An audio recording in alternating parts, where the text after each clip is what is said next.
2 মিনিটে জেনে নিন পশ্চিমবঙ্গ, ভারত ও বিশ্বের সেরা 10টি খবর এবং একটি টিপস। 15 মে পশ্চিমবঙ্গ খবর। চার্টার্ড অ্যাকাউন্ট্যান্ট ও বিজেপির উত্তরবঙ্গের নেতা বোস পশ্চিমবঙ্গ বিধানসভার নতুন স্পিকার হিসেবে নির্বাচিত হয়েছেন। জ্বালানির দাম বৃদ্ধিকে কেন্দ্র করে তৃণমূল নেতা ডেরেক ওব্রায়েন কেন্দ্র সরকারের তীব্র সমালোচনা করেছেন।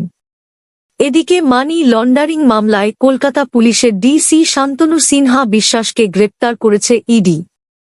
রবীন্দ্রনাথ ঠাকুরের গান ও ভাবনার আধুনিকতা নিয়ে নতুন করে আলোচনা শুরু হয়েছে। অন্যদিকে শুভেন্দু অধিকারীর সামনে এখন উন্নয়ন, আইন শৃঙ্খলা ও রাজনৈতিক ভারসাম্য বজায় রাখার বড় চ্যালেঞ্জ। দেশ ও বিশ্বের খবরে রাহুল গান্ধী জ্বালানির মূল্যবৃদ্ধির জন্য মোদী সরকারকে দায়ী করেছেন। মধ্যপ্রদেশ হাইকোর্ট ভোজশালা স্থানকে মন্দির হিসেবে ঘোষণা করেছে।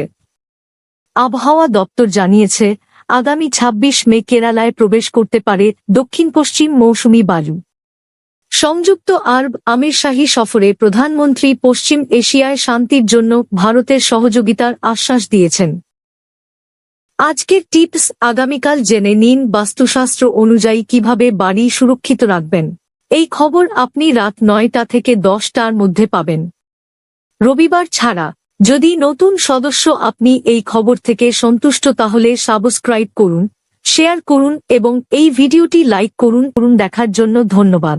বাংলা নিউজ আপডেটে আপনাকে স্বাগতম।